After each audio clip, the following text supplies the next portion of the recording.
Assalamualaikum warahmatullahi wabarakatuh. Nama saya Ankania Ginkanul Fadilah. Perkenalkan, nama saya Cantika Julia Natasha. Perkenalkan, nama saya Sipa Nurul Alinda. Perkenalkan, nama saya Ridwan Nuryadin. Kami dari Kelompok 3. Yang akan dijelaskan oleh kelompok 3 diantaranya pengertian metabolisme, pengertian enzim, struktur dan sifat enzim, aktivitas dan cara kerja enzim, faktor-faktor yang mempengaruhi kerja enzim, dan yang terakhir adalah peran enzim dalam metabolisme. Terlebih dahulu mengenai metabolisme. Metabolisme adalah serangkaian reaksi kimia yang terjadi di dalam tubuh atau di dalam sel. Proses ini meliputi proses perubahan zat makanan, perombakan, sampai dengan penyusunan. Metabolisme sendiri terbagi menjadi dua. Yang pertama, katabolisme, yang kedua, anabolisme. Metabolisme yang pertama yaitu katabolisme.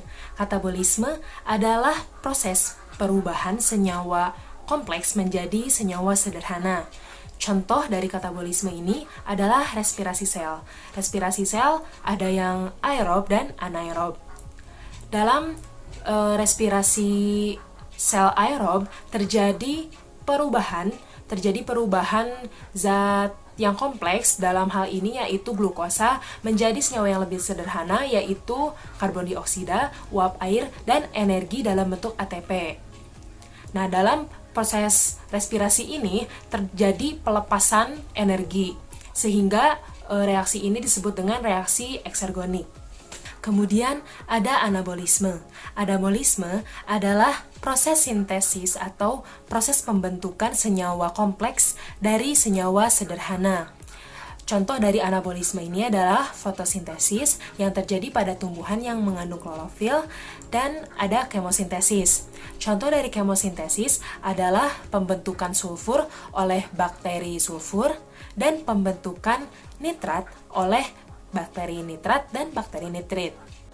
Reaksi anabolisme ini karena membutuhkan energi dalam prosesnya sehingga disebut dengan reaksi endergonik.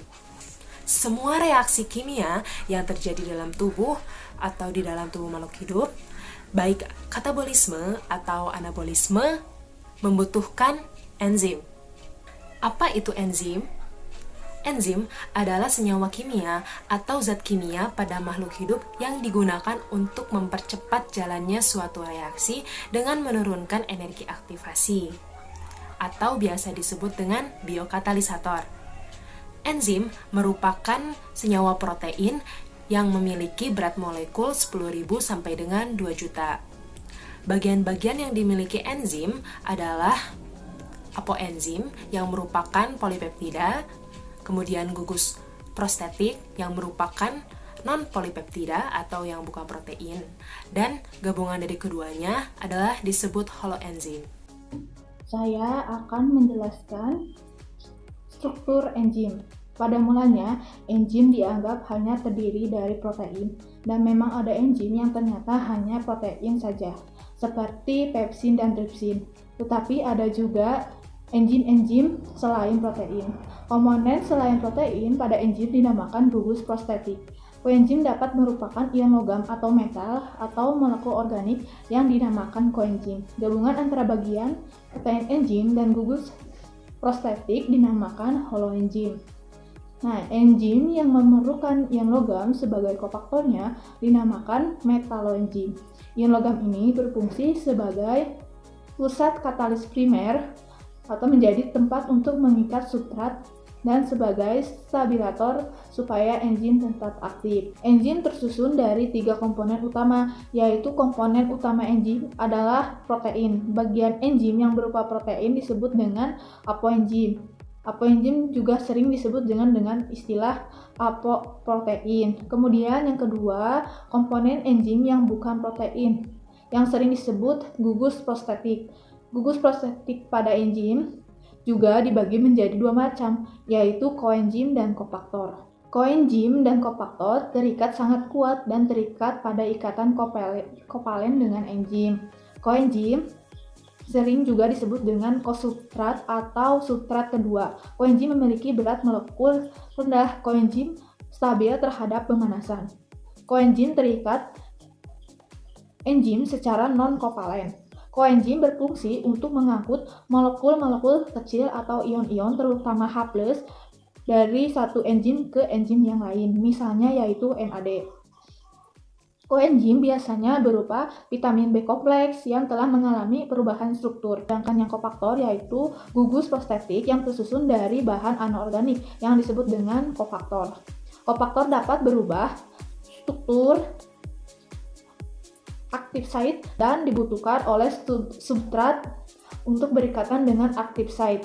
Contoh kofaktor yang dapat berupa molekul-molekul kecil dan ion-ion yaitu seperti Fe2+, CO2+, Zn2+, Mg2+, dan lain-lain. Sifat enzim. Yang pertama adalah enzim sebagai biokatalisator.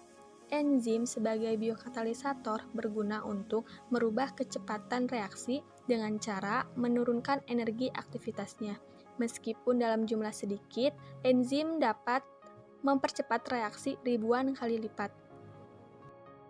Yang kedua adalah enzim berupa koloid. Enzim merupakan senyawa protein yang membentuk suatu koloid di dalam larutan enzim yang berguna untuk menambah luas bidang permukaan sehingga energi aktivitasnya menjadi lebih besar. Yang ketiga adalah enzim bekerja secara spesifik. Enzim bekerja secara spesifik berarti enzim hanya bekerja pada substrat tertentu saja. Yang keempat, enzim bersifat termolabil. Cara kerja enzim dipengaruhi oleh suhu. Jika suhu tinggi, maka cara kerja enzim akan semakin cepat. Sebaliknya, jika suhu rendah, maka cara kerja enzim akan semakin lambat. Akan tetapi, jika suhu terlalu tinggi, maka enzim akan mengalami denaturasi. Yang kelima, enzim bisa bereaksi dengan substrat basa maupun asam. Hal ini dikarenakan bagian sisi aktif enzim memiliki gugus R, residu asam amino spesifik, yang berperan sebagai penerima maupun pemberi protein yang sesuai. Lalu yang terakhir, kerja enzim bersifat reversibel atau bolak-balik. Pada dasarnya, kerja enzim hanya mempercepat laju reaksi kimia untuk mencapai kesetimbangan. Enzim tidak dapat menentukan arah reaksi. Akan tetapi, enzim dapat melakukan reaksi dua arah, yakni dari produk menjadi substrat maupun dari substrat menjadi produk. Aktivitas enzim. Seperti halnya katalisator, enzim dapat mempercepat reaksi kimia dengan menurunkan energi aktivasinya. Enzim tersebut akan bergabung sementara dengan reaktan sehingga mencapai keadaan transisi dengan energi aktivasi yang lebih rendah daripada energi aktivasi yang diperlukan untuk mencapai keadaan transisi tanpa bantuan katalisator atau enzim. Dalam aktivitas enzim dapat diperbesar dengan adanya aktivator yang mengaktifkan enzim yang berupa logam atau non-logam yang merupakan zat-zat non-spesifik yang menguatkan proses enzimatis.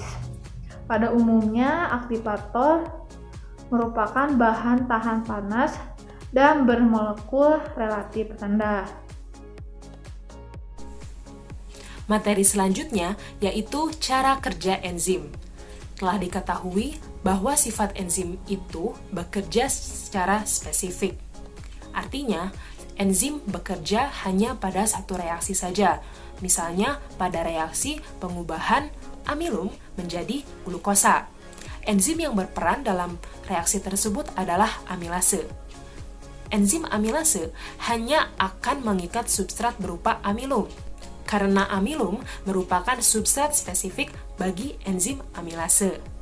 Agar enzim dapat bekerja terhadap suatu substrat, maka tentunya harus ada kontak antara enzim dengan substrat. Bagian enzim yang berikatan dengan substrat disebut dengan sisi aktif enzim. Kontak antara enzim dengan substrat nantinya akan membentuk kompleks yang disebut kompleks enzim substrat. Kompleks enzim tersebut akan berlangsung sementara dan akan kembali lagi seperti semula apabila reaksi yang telah diinginkan telah terjadi. Kompleks enzim substrat merupakan kompleks yang aktif, yang bersifat sementara, dan akan terurai lagi apabila reaksi yang telah diinginkan telah terjadi. Terdapat dua teori tentang cara kerja enzim, di mana kedua teori tersebut dikemukakan oleh dua ahli. Yang pertama yaitu teori lock and key, yang kedua yaitu teori Indus-Feed. Teori yang pertama yaitu teori lock and key atau disebut juga dengan teori gembok dan kunci. Teori ini dikemukakan oleh seorang ahli bernama Emil Fischer. Teori ini menyebutkan bahwa enzim memiliki sisi aktif yang spesifik terhadap substrat tertentu. Bisa dilihat di gambar bahwa sisi aktif enzim memiliki ukuran dan bentuk yang sama dengan substrat, sehingga antara enzim dengan substrat dapat berikatan yang nantinya akan membentuk kompleks enzim substrat. Dari teori ini dapat disimpulkan atau dapat dikatakan bahwa sisi aktif enzim tersebut bersifat kaku. Teori yang kedua yaitu teori Indus-Feed. Teori ini dikemukakan oleh seorang ahli bernama Daniel Koshland. Teori ini menyebutkan bahwa enzim memiliki sisi aktif yang fleksibel dalam mengikat suatu substrat. Bisa terlihat dari gambar bahwa sisi aktif enzim memiliki ukuran dan bentuk yang berbeda dengan substratnya, sehingga ketika enzim dan substrat tersebut akan berikatan, maka sisi aktif enzim akan menyerupai atau akan menyesuaikan dengan bentuk substratnya. Ada 5 faktor yang mempengaruhi enzim. Yang pertama adalah suhu atau temperatur. Jika suhu naik, maka cara kerja enzim akan semakin cepat. Sebaliknya, jika suhu rendah, maka cara kerja enzim akan semakin lambat. Suhu maksimum pada manusia ataupun hewan berdarah panas kurang lebih yaitu 37 derajat Celcius. Sedangkan untuk hewan berdarah dingin, suhu maksimumnya yaitu kurang lebih 25 derajat Celcius. Pada suhu 0 derajat Celcius, enzim tidak akan aktif tetapi juga tidak akan rusak. Namun jika suhu melebihi batas maksimum, maka enzim akan rusak karena mengalami denaturasi protein. Lalu yang kedua adalah zat-zat penggiat atau aktivator. Adanya zat-zat penggiat atau aktivator bisa meningkatkan aktivitas enzim, seperti garam-garam dari logam alkali yang berbentuk encer. Lalu yang ketiga ada pH.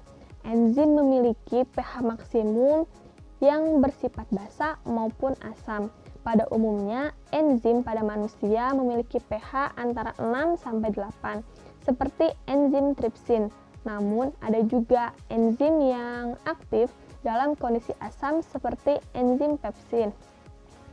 Perubahan pH dapat menyebabkan terjadinya proses denaturasi yang dapat menurunkan aktivitas enzim.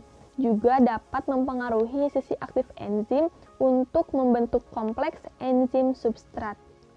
Lalu yang keempat ada zat penghambat atau inhibitor. Beberapa zat kimia dapat menghambat aktivitas enzim, seperti garam-garam yang mengandung sianida dan merkuri. Inhibitor ini dapat menyebabkan enzim tidak bisa berikatan dengan substrat, sehingga enzim tidak dapat menghasilkan produk. Lalu yang terakhir adalah konsentrasi enzim. Sebagian besar konsentrasi enzim berbanding lurus dengan kecepatan reaksi, yang berarti penambahan konsentrasi enzim menyebabkan kecepatan reaksi meningkat, sehingga diperoleh kecepatan yang konstan. Kecepatan konstan ini akan tercapai apabila seluruh substrat sudah terikat oleh enzim. Baik, sekarang saya akan menjelaskan peranan enzim dalam metabolisme. Peranan enzim dalam metabolisme diantaranya yang pertama ada mempercepat suatu proses atau reaksi kimia tanpa ikut bereaksi. Yang kedua, memperoleh suatu produk yang diinginkan. Yang ketiga, enzim akan mengikat substrat pada sisi aktifnya. Kemudian, enzim dapat digunakan berkali-kali. Lalu, enzim dapat menurunkan energi aktivasi. Dan yang terakhir, enzim dapat menjaga kekebalan tubuh kita. Yang pertama yaitu enzim dapat mempercepat reaksi kimia tanpa ikut bereaksi. Di sini, reaksi kimia dalam tubuh akan semakin cepat apabila menggunakan enzim. Semakin banyak enzim yang terlibat dalam reaksi kimia, maka prosesnya pun akan semakin cepat dan tubuh pun akan mendapatkan energi lebih cepat dan dapat melakukan aktivitas secara maksimal. Peranan yang kedua yaitu memperoleh suatu produk yang diinginkan. Dalam tubuh kita ada banyak enzim, bahkan jumlahnya bisa mencapai ribuan, namun tidak ada yang tertukar fungsinya atau peranannya satu sama lain. Bentuk enzim dapat menyesuaikan dengan bentuk substratnya, sehingga diperoleh suatu produk yang diinginkan. Contohnya, pada proses pemecahan amilum akan mendapatkan suatu produk yang dihasilkan yaitu glukosa. Berikutnya yang ketiga adalah enzim akan mengikat substrat pada sisi aktifnya. Meskipun ada banyak ataupun bahkan jumlahnya mencapai ribuan, enzim dalam tubuh kita tidak tertukar peranannya. Enzim dapat membedakan antara enzim yang satu dengan enzim yang lainnya. Seperti halnya pada teori kunci dan gembok atau biasa disebut dengan istilah lock and key, enzim diibaratkan sebagai gembok yang memiliki bagian kecil ataupun sisi aktif yang akan mengikat substrat, dan substrat diupamakan sebagai kunci yang akan berikatan dengan sisi aktif enzim. Kemudian yang keempat adalah enzim dapat digunakan berkali-kali. Maksudnya, apabila enzim telah berikatan dengan substrat dan menghasilkan suatu produk, enzim akan melepaskan dirinya dan kembali ke bentuk semula. Namun, enzim dapat melakukan pengikatan kembali untuk membentuk suatu produk lagi, sehingga dapat digunakan berkali-kali. Yang kelima, enzim berperan untuk menurunkan energi aktivasi. Pada proses metabolisme yang sedang berlangsung, itu akan menggunakan energi yang ada dalam tubuh kita. Dan di sini enzim berperan untuk menurunkan energi aktivasi. Metabolisme akan berjalan dengan baik saat energi aktivasi sedang turun. Peranan enzim yang terakhir yaitu menjaga kekebalan tubuh kita. Di sini enzim bekerja untuk membantu proses kimiawi yang mampu membuat tubuh kita bertahan. Enzim berperan penting dalam proses pembentukan zat kimiawi secara maksimal serta menjaga tubuh tetap sehat dan melindungi tubuh dari virus penyebab penyakit atau bakteri yang masuk ke dalam tubuh.